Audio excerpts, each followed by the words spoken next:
Hey everyone, thanks for joining us for Reconstructing Truth. My name's Aaron, this is Caleb, and we're grateful to kick off the new year with you guys today. And as we do, what we want to do is just kind of have a year in review over some of the different movies and things that were released into culture, give you an opportunity to build a watch list, deviate from all your evil secular crap you've been I enjoy that stuff too. Yeah, we know. We talked about it. I did show my family that Christmas classic, Die Hard. Yeah. And How'd that go? Enjoyed that. Yeah. See, I think everybody needs to get on board with Die Hard's a Christmas movie. It is. I agree. Yeah, they all take place during Christmas. And every joke's about Christmas. The music is Christmas. Yeah, everything. I'm on board with you there. Yeah, good deal. Hopefully they are now too. Yeah. Another thing you forget about Die Hard is how much like one-liners and stuff that have become, and this is why it's such an important. This is why it's a good. It's an important movie because there's so many one-liners in there that have become part of the vernacular. Obviously none of them that I can repeat here, but but yeah. Yippee-ki-yay. Yeah, that's exactly the one I was avoiding. You just dove right into it. That's what I do. Yeah, it is. Anyway. But, in all seriousness, for many years, actually my entire life, before being a Christian and then becoming one, Christian media was awful. Yes, absolutely. And I remember as a non-believer growing up, it was a thing that turned me off to the faith. And it's just like what do Christians have? They're weird. There's no fun. Who wants to listen to that music or watch that kind of garbage? Or it was horrible. And and then even coming into the faith at first, I started kind of coming into the church and making it a thing, a part of my life about 12 years ago. And even there in the beginning, horrible crap. I was like, again, and oh man, and bless people's hearts. They would be like, yeah, you gotta check this out, and I got hoodwinked a couple times, and I'm like, yeah, we'll sit down and watch that, and man, it was horrible. I lost respect for people. Yeah. This is absolutely. Why did you do that to me and my family? You're a bad person. I know. Was this a prank? It's like you getting Rickrolled before Rickrolling was a thing. And just the corniest stuff. There was one, and probably somebody's listening that encouraged me to watch this. I don't know, but it was called Fireproof. Oh yeah, that was horrible. I haven't watched it. Yeah, don't. But it's just corny. Well, that was a huge thing back when we were young marrieds. Was everybody's like, oh, you gotta watch Fireproof, and then do the Fireproof journal. It was like a Bible study and the whole thing. I never watched it. Yeah, that's what it was. People trying to get me to do all of that. Yeah. I watched part of the movie. Yeah. All right. To be honest, I watched a preview of the movie and then decided that I'm not going to watch that. Yeah. I may have gotten on YouTube and watched some clips, but it's like, no. Yeah. Well, if my marriage needs this to survive, maybe it just shouldn't survive. And this is why we part of what we wanted to do on this podcast was talk almost every episode we can talk somewhat about culture, is because Christians have been losing culture, and we've been losing culture because part of it is we have no appeal to the culture because the stuff we make is crap. It's been crap. Gave it up. Yeah. And as somebody like myself that has grown up in the church, and I wish we would have, now it's dawning on me while we're doing the podcast, I wish we would have thought about this beforehand, but we should have got on YouTube and pulled up examples of old stuff and played it. But we went from being just non-existent in the culture when I was a kid, as far as making anything. And now, we would make stuff for ourselves. Yeah. And even that was really bad because it's, there's no money in it, obviously. And so there was no budget. And then so it was just, somebody with a VHS tape, making awful videos for, Bible schools or whatever, to, now we're going to start making, some sort of movies or whatever. And, we waded into it with like the Left Behind series and that stuff yeah. was the fireproofs, and then like the most successful thing was VeggieTales. Yeah. Once computer animation became a thing, and that was all right. They did good. Yeah, they did good for a kids show and stuff, but there was just nothing for adults, right? Yeah, they did so good. They completely sold out to secular, and secularism, and VeggieTales is now crap. But fast forward, let's see, there was Fireproof, and then the next leap forward was that church out of Georgia that made the football movie. I can't think of the guy. What was it called? It's not The Blind Side, obviously. It's Facing the Giants. Oh, Facing the Giants. That was it, and that was like a big one. And this is how bad we were. Like, you watch Facing the Giants, you're like, wow, that was really good. That's like when you get that really bad kid on your sports team, and he's like just sucked awful. And then you go through an off season, and he comes back, and like now he's making 20% of his shots or whatever. You're like, way to go, Johnny.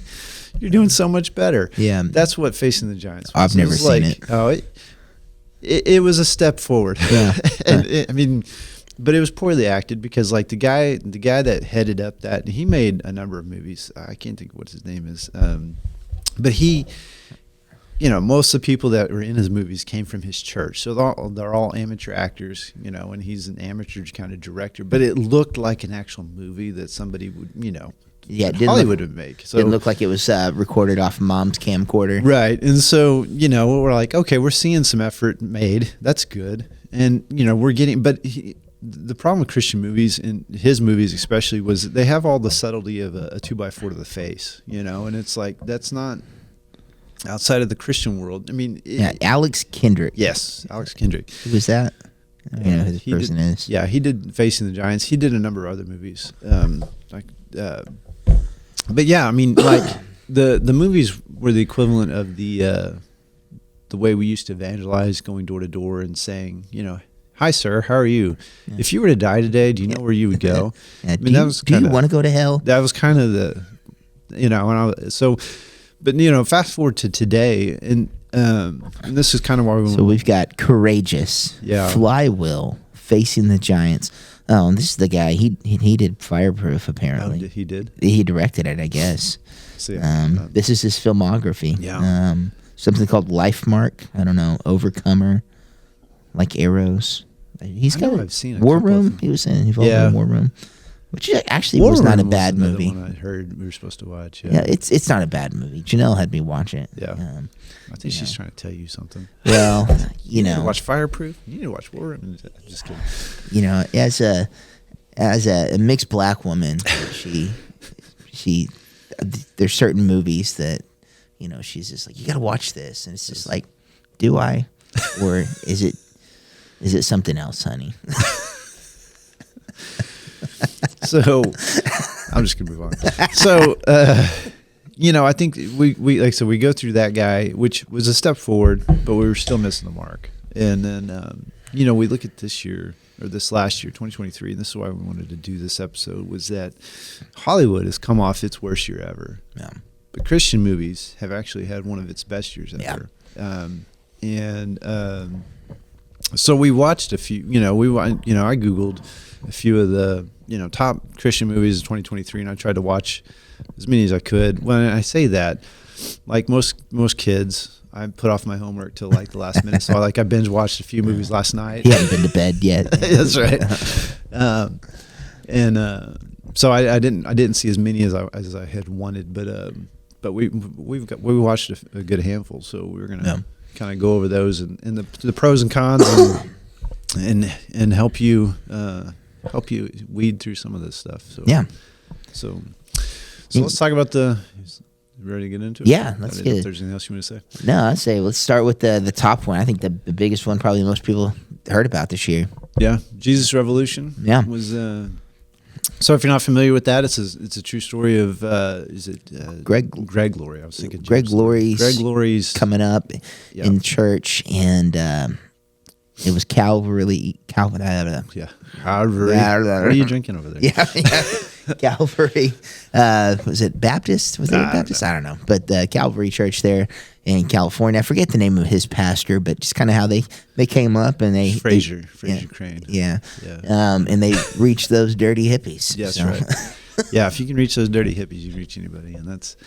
But you know, so my first take on the movie, it was well done, and I think this is why it stood out above all the others as far as like having any sort of mass appeal. Like it did well in the theaters. Was that it looked like it was a well done movie. It was well acted, well directed.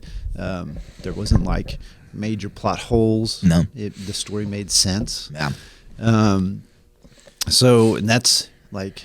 If you can check all those boxes in a Christian movie, you're way ahead of the pack. Yeah.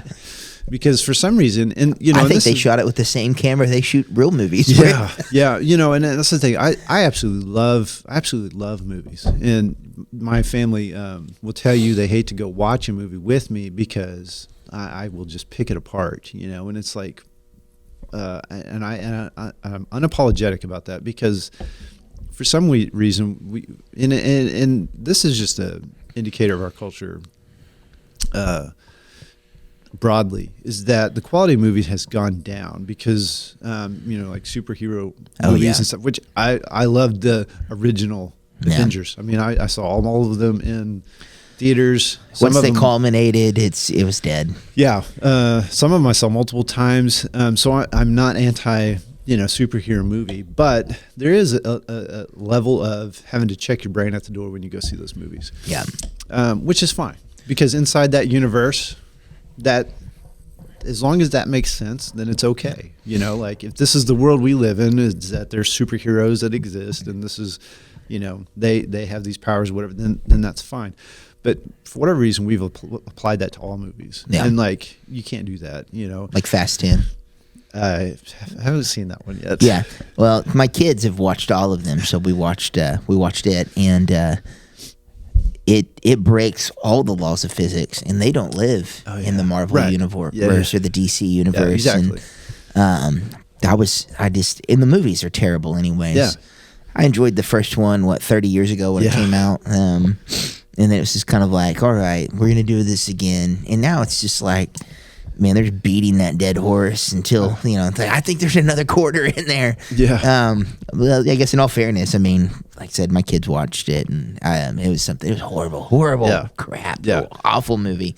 Everything about it was awful. It was, you know, completely left leaning in different parts and stuff like that. And, but they just do that with everything. Right. Now. Yeah. I mean, and that's the thing, you know, there's different levels of that. So, you know, right. There's a movie that takes itself seriously, which I assume the Fast franchise takes itself somewhat seriously. Yeah. It's supposed to be. But then, like, you know, I can sit and watch The Meg, right, which is ridiculous. Movie. Absolutely ridiculous. I refuse to watch the second one. Oh, I probably my son loves The Meg, and so we probably will watch it. But the thing is that movie knows. You know, it's like I love Sharknado. Yeah, like I love Sharknado. Because, you're one of those. Oh, I do because it knows what it is, and it's not. There's no pretense about how stupid it is, and I love it because it's incredibly entertaining. But my problem is when it's, you know, like a fast movie. This is the guy that doesn't like Will Ferrell movies. He likes Sharknado. So, but not Will Ferrell. But there's a difference. It's nuanced. Anyway, but there's the movies that take themselves, you know, like present themselves as, you know, you're supposed to just buy into all this stuff. Like the fast movies. So I haven't watched them because I've seen the previews. Yeah. You know, and I'm like, that is beyond ridiculous. Yes. I have no desire to see that. And so, so I was like, where did this point start? But yeah, so, you know, I love movies, and like I said that, you know, my family hate, like, as soon as we finish watching a movie, like, okay, what was wrong with it? And I'm like, I'm not going to apologize for noticing bad quality. And so we've seen the quality of movies go down, but at the same time, like I said, we're seeing the quality of, like I said, Christian movies kind of go up. And so to see a movie, like I said, Jesus Revolution, where we started this rant, have all those things where you watch it from beginning to end and be like, there's nothing wrong with this. There was no there's other movies on this list that fall under that other camp of, you know, serious issues where you're just like, why do we, you know, how do people not notice this stuff? Yeah.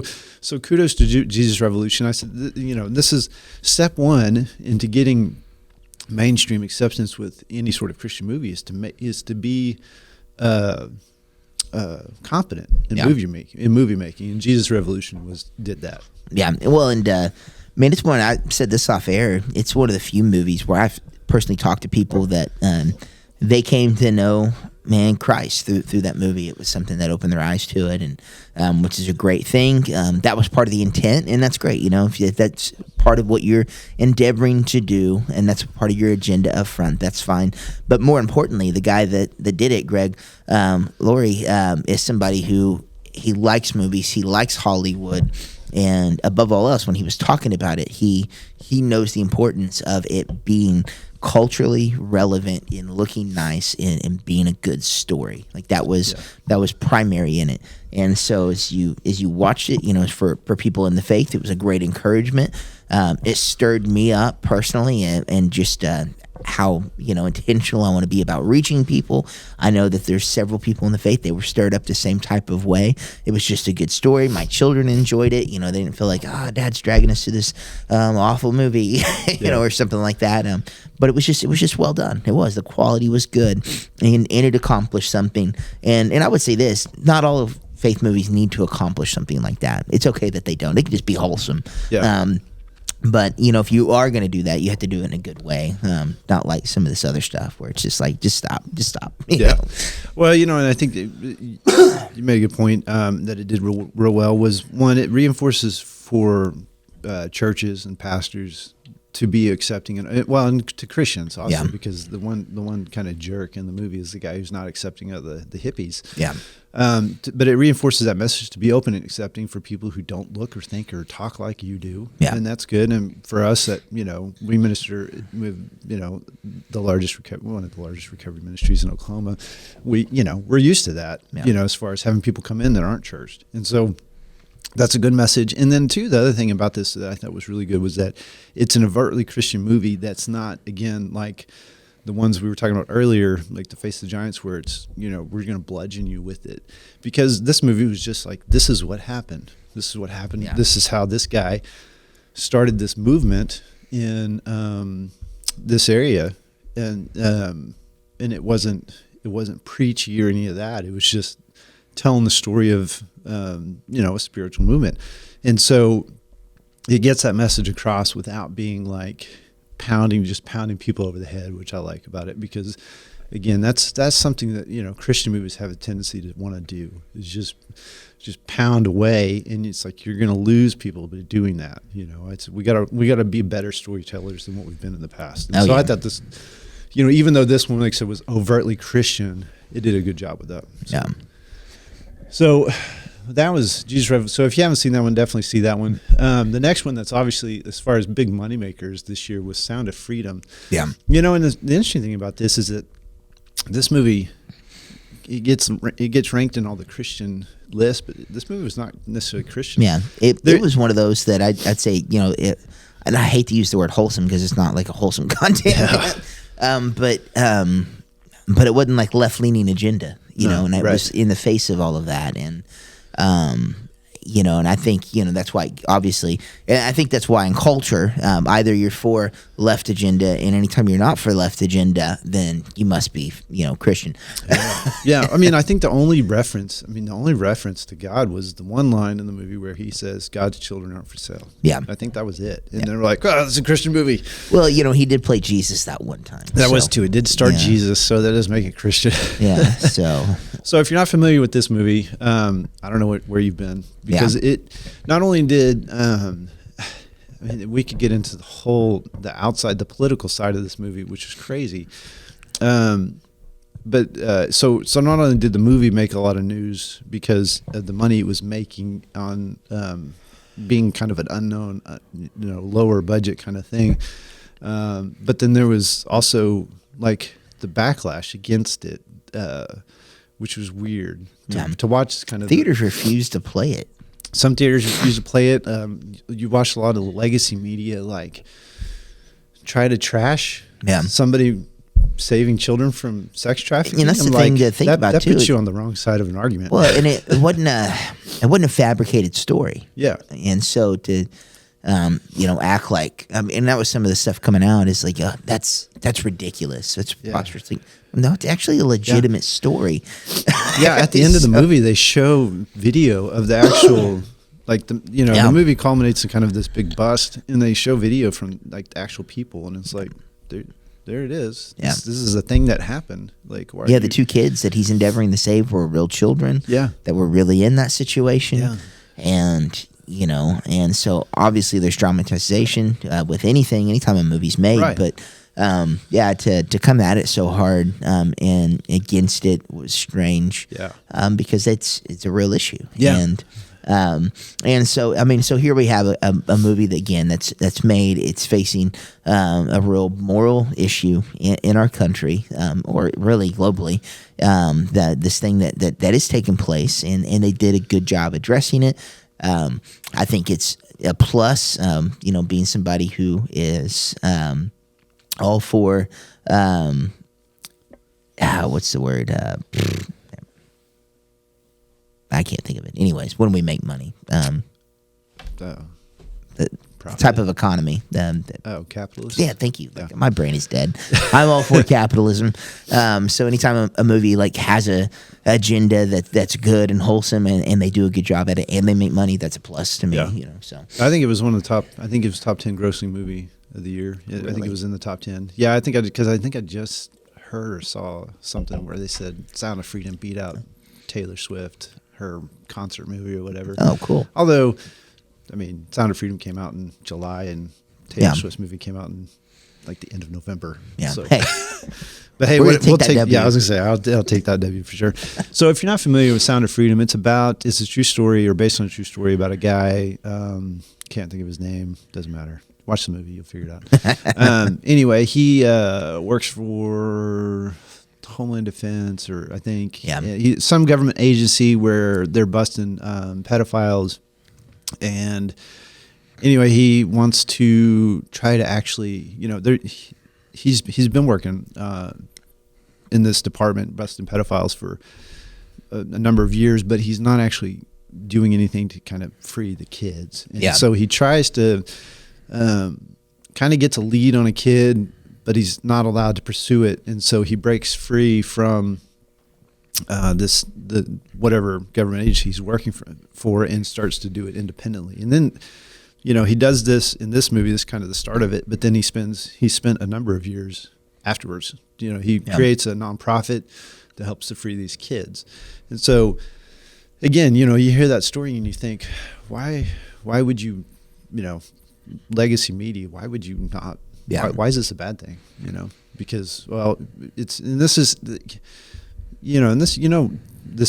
we're gone culturally and politically and socially when you would rail against somebody because they're politically different than you, when they're trying, even if they're telling a story about like freeing kids from sexual abuse and trafficking, like the politics of it is more important to you than the moral side of it. Yeah. So again, with this movie, I think it does well. It's a well-made movie, well acted. The story makes sense. Yeah. Check all the main boxes again, which is good. But I think what's interesting about this one is that as far as what we would, again, quote unquote Christian movie, even though it's not really a Christian movie, it's tough. Like you don't want to take your kids to this movie. No. It's not family friendly. I mean, it's not like, there's like a lot of sex and stuff, but I mean, just like the subject matter and the way they present it. I mean, they're not hiding it. They're not sugarcoating it. And it's a movie that actually confronts evil, and that's something we don't see in the Christian space very often. No. So, it's good. Anything else? No. Yeah. I mean, it's a good movie. So definitely see it. Don't take your kids to that one because it's tough. So, in the same vein, one of the next movies, which I thought was interesting, is that when I did search for like top 10 movies of 2023, this one did not make the list of a lot of them, and I think that part of it was because of the way it was marketed. But this movie is called Nefarious. Yeah. And well, it's rated R. yeah, it's rated R, which is so which was a total move by the movie industry to kill this movie. Yeah. So this movie because and I say that because if you watch it, like, There's no reason for it. no, I watched. There's no cussing at all in the movie. Yeah. And the only reason it's got rated R was because of the last scene, which I won't spoil for you. But I was thinking about it, and it's on par with the Avengers. Is it Endgame when you think about when Thanos chokes Loki to death, and I'm like that movie was PG-13. It has that scene in it. Yeah. Plus all sorts of other violence, and then other language. And that movie's PG-13. This movie has no language, a little bit of violence at the very end. Yeah. And it's rated R. Yep. And it was totally to try to. It's unbiased. They're just unbiased. Oh yeah. So this movie is about. Now this is a different type of movie. I will tell you this. So if action scenes and explosions are your jam, this movie you're going to struggle with this one, because this movie is two guys in a room for 98% of the movie. Yeah, but it was so good. It was. And so this one is another one that I think we need more of, because this movie confronts evil. Yeah. And now so what it is, this movie is about it's a prisoner. He's in prison, obviously. He is supposed to go to, has been convicted to death, and he is supposed to be evaluated by a psychologist to determine if he is sane enough for the execution to work out. All that part of things aside, like, that's not how it works. But, and so it's but what it is this guy has been possessed. Right, he's been possessed by a demon, and he is this psychologist is an atheist, and so he's trying to determine, is this guy actually possessed, which he doesn't believe in, so he struggles with that part of things, or is he mentally incompetent? And so it gets into how possession happens, which is really interesting. And they did interviews with the Catholic priests who are exorcists. And, regardless how you feel on that kind of stuff, like the ones that they have done interviews with, they said this is, like, as far as accuracy as how it looks and what it, their encounters and their experiences, is that it's very, very accurate. Yeah. And so it's got Sean Patrick Flanery, who was in the Boondock Saints. I believe so. He does a phenomenal job in this movie. I think his acting he would have been up for an award if it wasn't a Christian movie. I think he does a great job. It's portraying the prisoner and going back and forth between the two characters, right? His normal self and then the kind of the demon self. And anyway, they kind of get into there's a lot of really good theological discussions in it, but yeah, they did shoot themselves in the foot, I think, with this movie, because they marketed it as a horror movie. It's not a horror movie. Yeah, it's a suspense. I would say at the best is suspense, but and that drove a lot of people away from the theaters, because like, well, I don't want to go. Christians, it's like, we don't want to go see a horror movie. Yeah. Plus, it was rated R, and yeah, and I think they really did on that. But I mean, it was well done. Like you said, it confronted evil. I don't think you said this, but for those who may not know, it's based off the Screw Tape Letters by C.S. Lewis, and that's kind of the narrative there, and it does do a great job.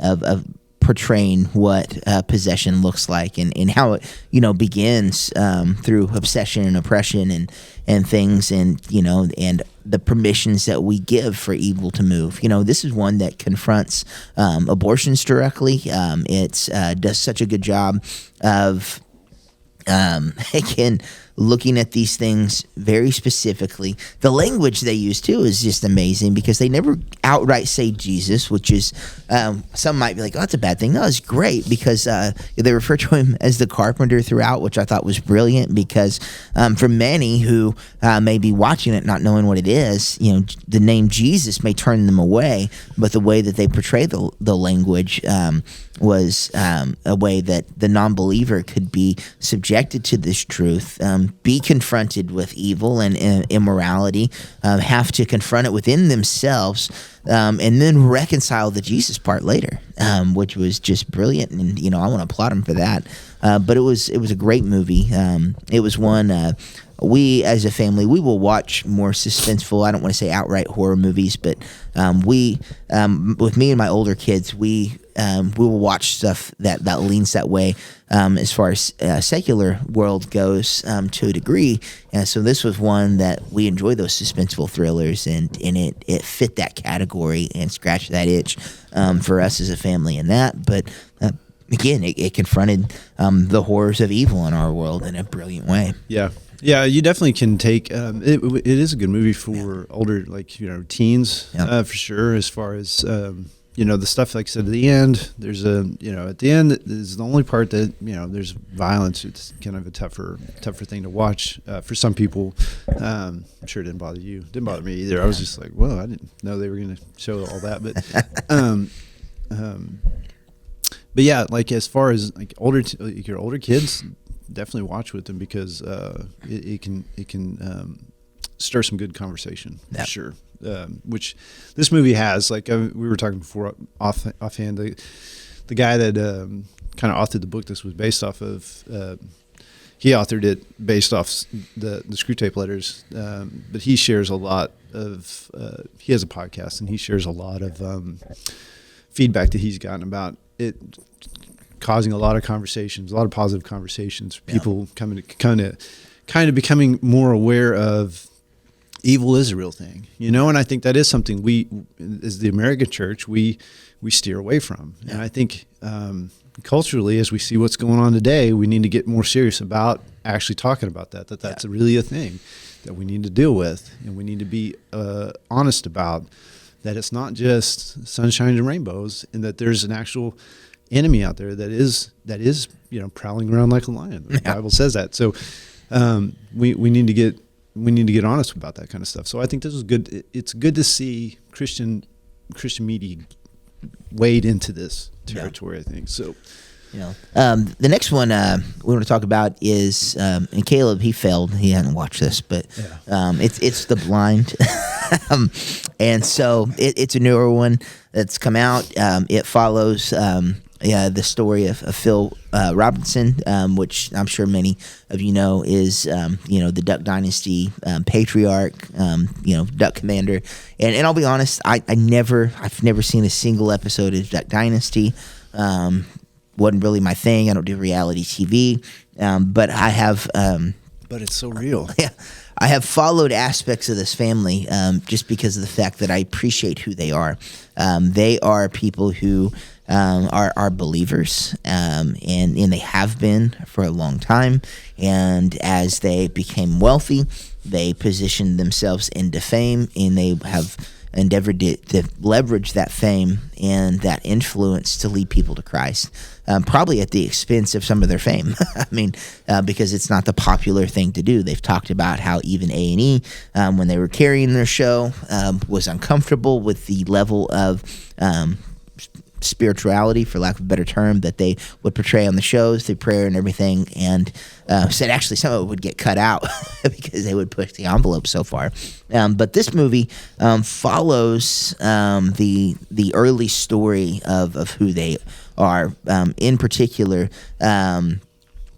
Phil, and how he battled as a young man in addiction, lost his family, how he came to faith, and all of that. It does not focus on the later years, wealth or fame or anything like that. But it's a story of coming to Jesus. It's very well done as far as production quality goes. They did a phenomenal job of just making a good movie.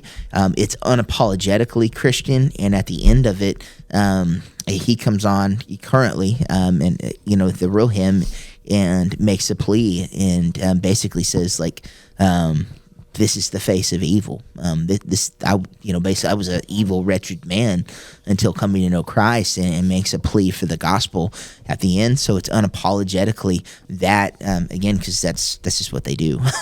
So I thought it was great. And again, as far as our modern movies go, it's a great quality movie, and it's one that, because they're redneck hunters for our part of the world, they're appealing, and they know that, and they know that people will watch because of that, even as they present their message for Jesus. So it's good movie.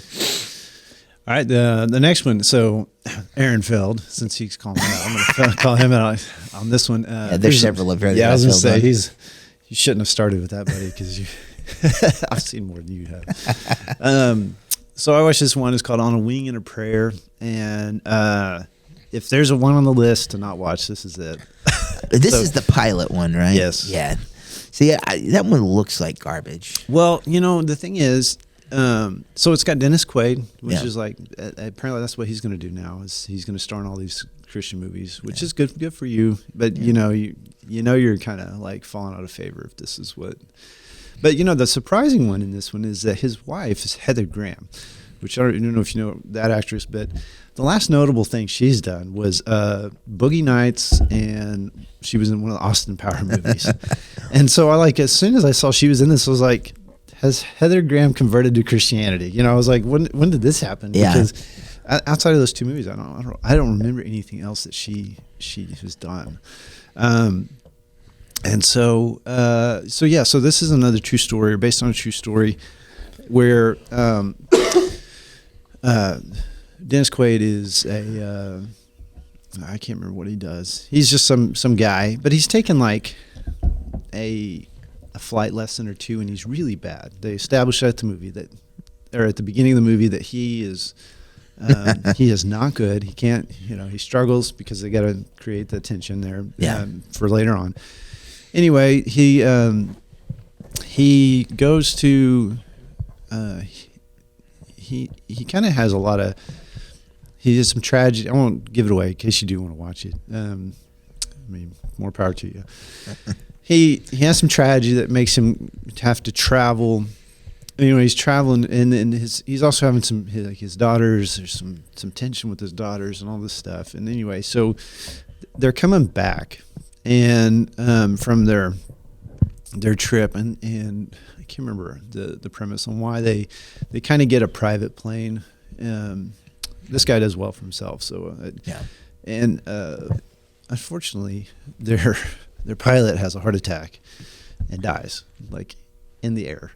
That is unfortunate. Yeah, that is not the time to do that. Yeah, the pilot was so inconsiderate, he couldn't wait till they were on the ground. But so then obviously Dennis Quaid is now somebody has to land the plane, and it's him, and that's all I'll tell you. Is this based off of anything? Yeah, it's a true story.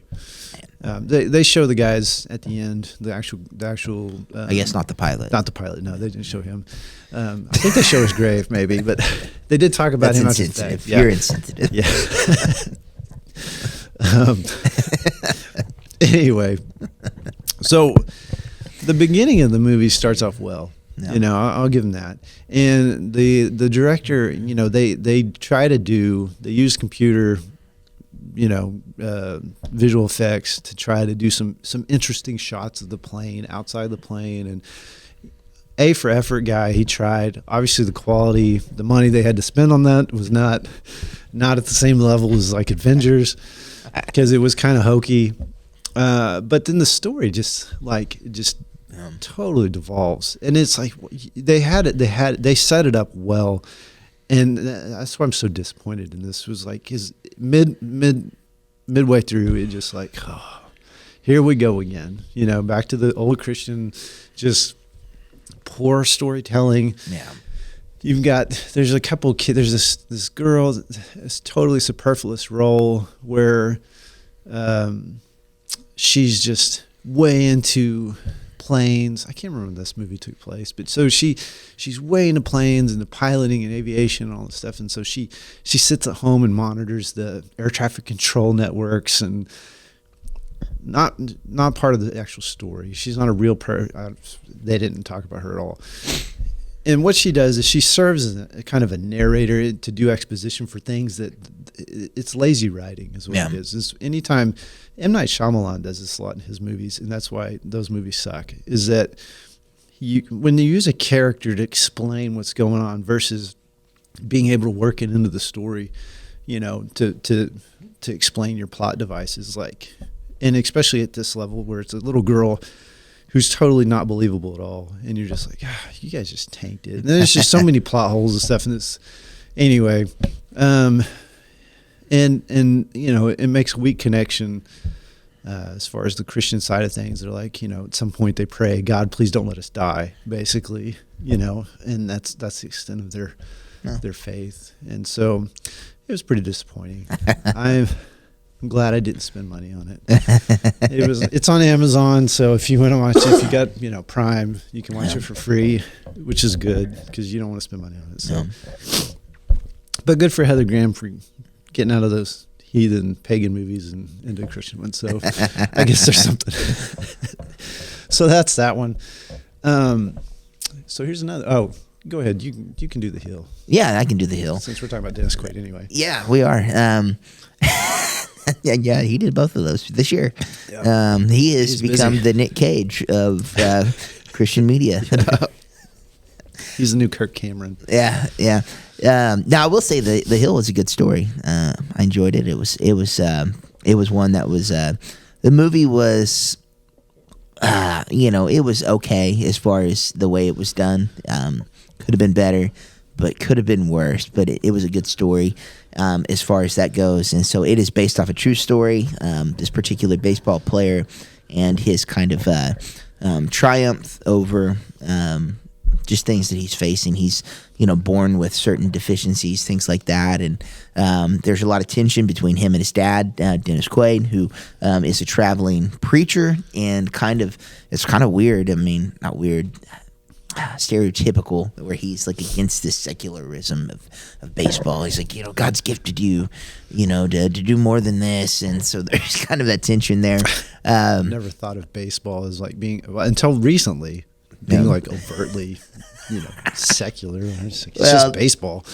So the guy, as the preacher, I guess had issue with it more for lots of reasons. I don't know, but it was. He was a Red Sox fan. Yeah, just got tired of them never winning. Yeah. Devil must be in this. But it was a good movie. I mean, it was one, not something I would necessarily watch again, but there's a lot of movies I don't necessarily want to watch again. So, but it's one that I don't think you'll be disappointed watching. It's good for the family, all of that. And it does center on faith. It's not overtly trying to reach people for Jesus, but it's just, that's just what the story's inundated with. Dennis Quaid being a pastor and a preacher, and their kids growing up in that type of environment and all of that, and faith being a part of their story, was very much at the center of everything. So it's at the center of the movie. So. Yeah. So it's kind of the same vein of we were talking about, like American Underdog, as far as that Kurt Warner story, and kind of the same. Which I was gonna say, was Dennis Quaid in that one? I don't know. Probably. He was probably. I think he was. Wasn't he?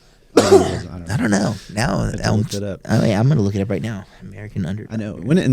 Dennis Quaid plays. It's funny. Like, he has become, because he was in, talking about him being the angry dad. He was the dad for the Mercy Me movie. I can only imagine. He was in that one. Yeah, he was the angry dad in that one.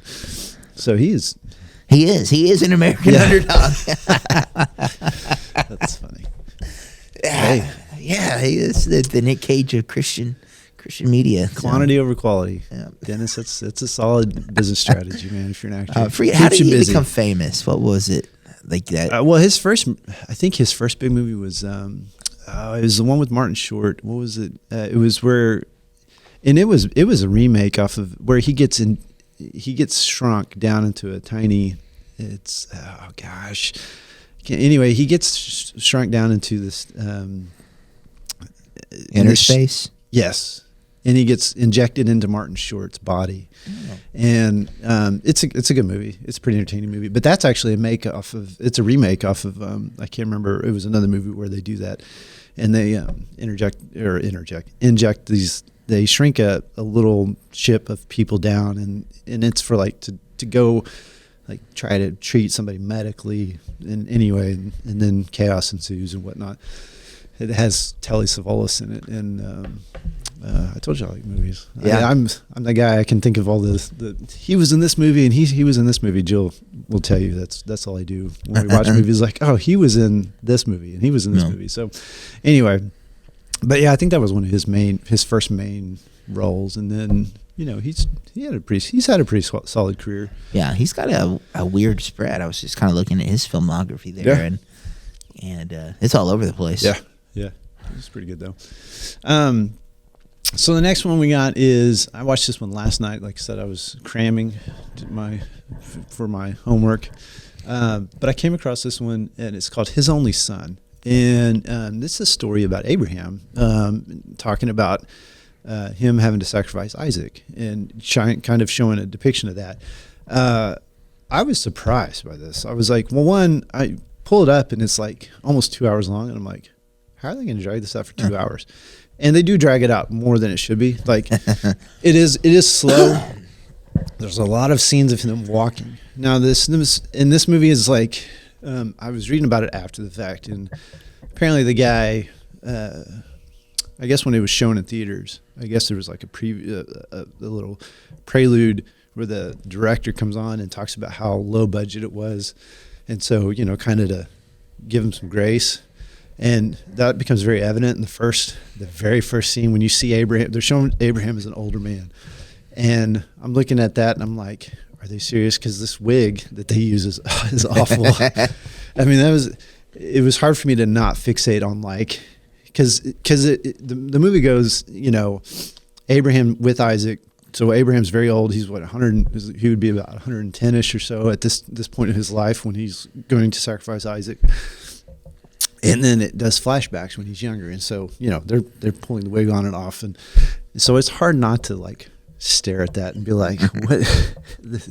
And then like the costumes, and so this is one of those things where, again, like, so my family will tell you, I just pick movies apart. Like in the first 5 minutes, they cut to a shot of somebody's hand, and you can see the sleeve of their costume, and it's very obviously like stitched with from a sewing machine. I'm like, I'm pretty sure they weren't cutting those stitches that close, like in a uniform line. Know. Yeah, it was like a perfectly hemmed sleeve, and I'm just like, you probably should just left that ragged. I mean, if you're gonna try to make this look like time, that's the stuff I noticed. So that's why it drives my family crazy. Outside of that stuff, though, I thought it was really good as far as like. Now, again, if explosions and monsters are your jam, this is going to be your movie, because there's a lot of theological discussions in it. And so the director does a really good job. The guy who directed it, like, wrote it, produced it. I think he did the costumes, like, trying to save money. I think this is one of his first movies.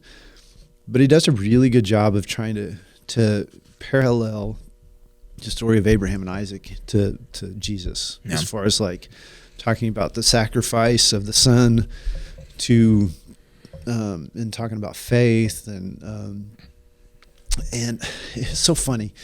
I like to get on IMDb and read the reviews, and it's like, we're such a soft-headed culture. Like, people were like, there's these low reviews, and like, oh, it was so everybody was unhappy and it was so sad, and I'm like, the movie is about a father who's been waiting and been told by God he's going to be the father of many nations, and that's going to come through his seed, and he's waiting and waiting and waiting for a son, and it's not happening. He finally gets a son, and then God tells him to sacrifice him, and the movie is like him over the 2-3 day 2-day period walking to where God told him was it Moriah, told him to go to Moriah, I think I'm saying it right, to sacrifice Isaac.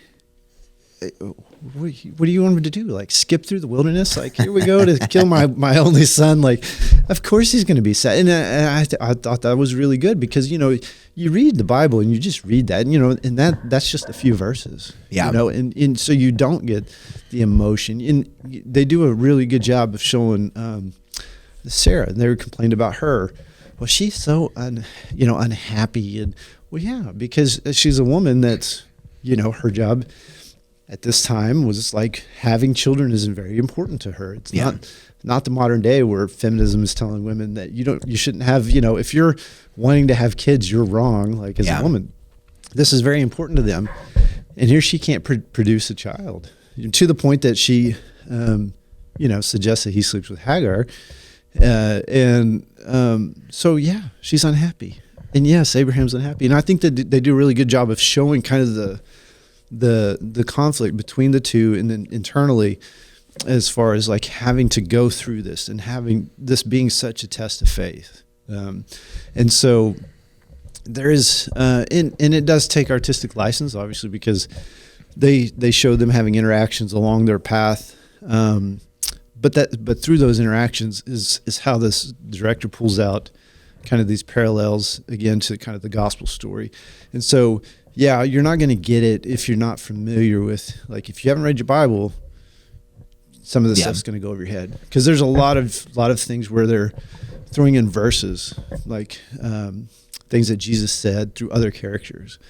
And so if you're not familiar with, like I said, if you're not familiar with your Bible, then you're not going to catch that. Yeah. And I think, like I said, as I'm reading these reviews, I'm like, don't read your Bible, do you? You know, because, but like if you are familiar with that, like I said, he does a really good job at this, and I enjoyed it.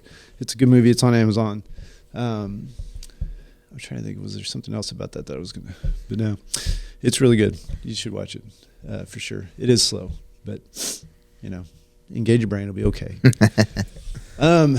Last one will be real quick, but so I was led astray. I had searched for top 23 Christian movies, and this movie had made the list, but then I go to look at it, and it was actually in 2022. Not like, and I thought, well, maybe it's like later 2022, you know, like it was in December. No.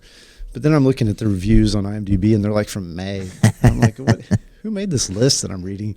Anyway, but that being aside, I really enjoyed it. It's called Family Camp, and so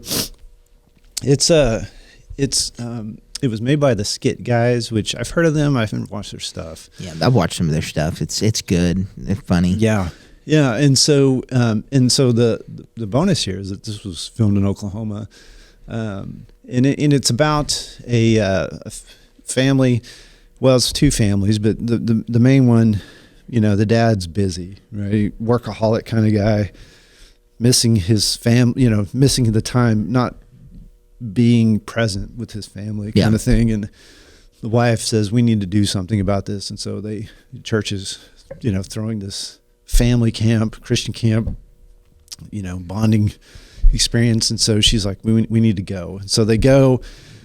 Anyway, they end up getting stuck in a yurt because they didn't pay the last payment or whatever online.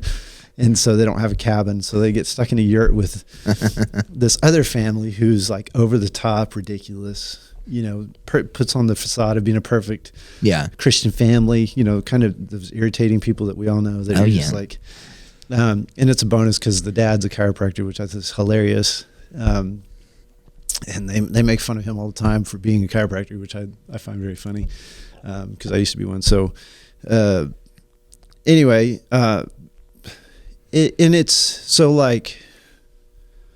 so we talk about, you know, the quality of these movies sometimes, you know, being low. This movie has those aspects to it, but it's like it's a camp movie. It's a goofy camp, you know, camp movie. So think of like Heavyweights, like from Disney. So it's, you know, Ben Stiller's character in Heavyweights is ridiculous. Yeah. Right.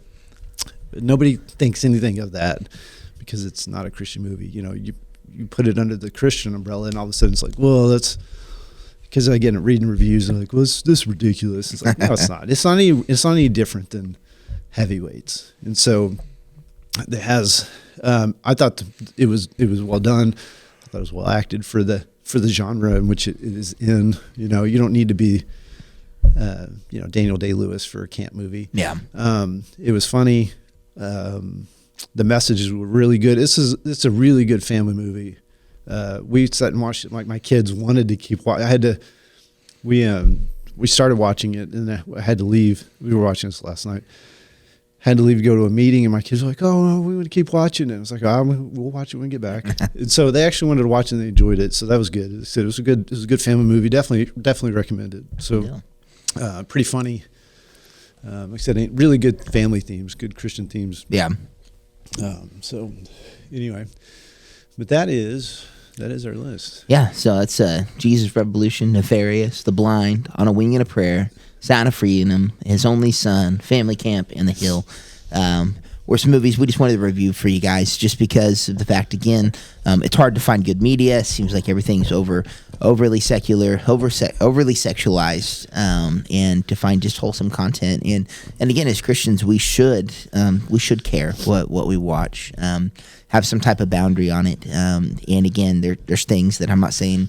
It's clear Caleb and I will watch things that are not Christian, but at the same time, you need to have guards up and put some boundaries in what you watch. And there are good things out there. We're finally getting to a place in culture where we're not just creating a subculture and being okay with that, but pushing back against the culture with good content. So.